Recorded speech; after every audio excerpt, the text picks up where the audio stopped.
কারো পৌষ মাস কারো সর্বনাশ, এই কথাটা বলার কারণ হচ্ছে বাসায় বসে বসে বৃষ্টি দেখছিলাম, বাহিরে প্রচুর ঝড় বৃষ্টি বন্যা।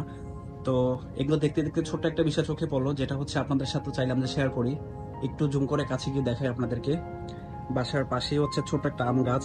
তো আম গাছের পাশেই আমরা দেখতে পাচ্ছি যে ছোট্ট একটা কাক এইমাত্র আমাকে দেখে আসলে উড়ে গেল। কাকটা যদি পাশে এই দেখতে পাচ্ছেন, কাকের কিন্তু ছোট ছোট 2-3টা বাচ্চা আছে এখানে। গত 2 দিন ধরে আমি খেয়াল করছি যে আসলে এই কাকটা এখানে বসে আছে। সো আমার প্রথমত মনে হয়েছে যে হয়তো এখানে ও নর্মালি বসে আছে, বাট ওর বাচ্চাটাকে সেভ করার জন্য ও আসলে এই 2 দিন ধরে বৃষ্টিতে ভিজে ওর বাচ্চার বৃষ্টি যেন না লাগে সেই জন্য সে উপরে বসে আছে।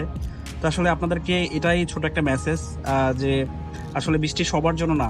আমরা হয়তো বাসায় বসে থাকতে পারি, 3তলা বা 4তলার উপরে বসে থাকি, আমরা হয়তো এই ওয়েদারটাকে ফিল নিতে পারি, ওয়েদার ডিম্যান্ড, আমরা খাবার খেতে পারি, বাট সবার জন্য কিন্তু এটাই না। হয়তো আমাদের আশেপাশে অনেকেই যারা আছেন তাদের কিন্তু এই বিষয়গুলো আপনাদের ভাবতে হয়।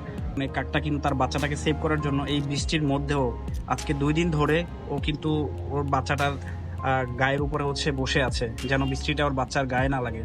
আর এই বৃষ্টিটা খুব শক্তি নামে একটা ঝড়, যার কারণে বাংলাদেশে বিভিন্ন অঞ্চল প্লাবিত হচ্ছে।